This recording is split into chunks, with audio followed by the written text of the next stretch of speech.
সম্মানিত দর্শক শ্রোতা মণ্ডলী, আমাদের সমাজে বিয়ে অনেক কঠিন হয়ে গেছে। বিয়ের যে সিস্টেম, বিয়ের যে পদ্ধতি, তা অত্যন্ত সহজ। ইসলাম বিয়ের পদ্ধতিটা অত্যন্ত সহজ করেছে, কিন্তু আমাদের সামাজিক প্রথা আমাদের এই বৈধ সুন্নত বিয়েটাকে কঠিন থেকে কঠিনতম করে দিচ্ছে। আজকে আমি এমন এক আদর্শ এবং অদ্ভুত ধরনের বিয়ের ব্যাপারে আলোচনা করব, যা শুনে আমাদের সমাজের কিছু লোকের ভুল ইনশাআল্লাহ ভঙ্গ হবে।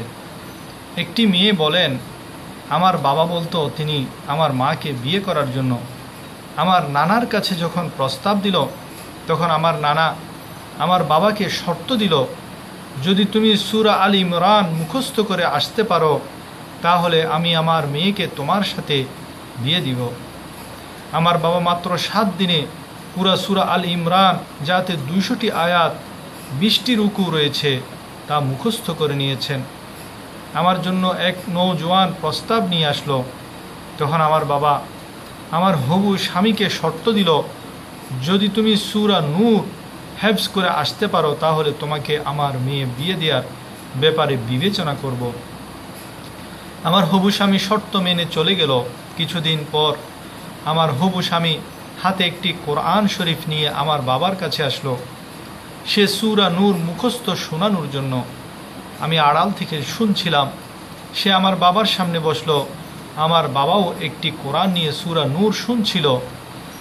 আমি মনে মনে ভাবছিলাম সে হয়তো আটকে যাবে, পুরা শোনাতে পারবে না, কিন্তু সে 64 আয়াত বিশিষ্ট সূরা নূর কোনো ধরনের ভুল ভ্রান্তি ছাড়াই আমার বাবাকে শুনিয়ে দিল। সূরা শোনার পর আমার বাবা তাকে গলায় লাগালো এবং বলল, আমি আমার মেয়ের বিয়ে তোমার সাথে দিব, কারণ তুমি আমার দেয়া শর্ত পূরণ করে দেখিয়েছ। আমাদের বিয়ে হয়ে গেল। আমার স্বামী আমাকে কোনো দামি অলংকার কিনে দেননি, শুধু শরীয়ত মোতাবেক যতটুকু মহর, সে মহরটুকুই তিনি আমাকে দিয়েছেন।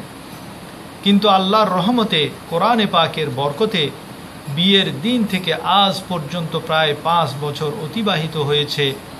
আমাদের দাম্পত্য জীবন এখনো পর্যন্ত সুন্দরভাবে চলে আসছে।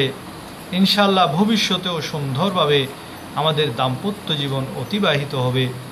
সুপ্রিয় সুধীবৃন্দ, যদি আমরাও আমাদের বিয়েসমূহে বেহুদা রকমের শর্ত শরায়েত না লাগিয়ে যদি এই ধরনের সুন্দর সুন্দর শর্তসমূহ লাগাই, তাহলে আল্লাহর ইচ্ছায় এর বরকতসমূহ আমাদের পরবর্তী বংশধরদের মধ্যে আমরা নিজের চোখে দেখতে পাব।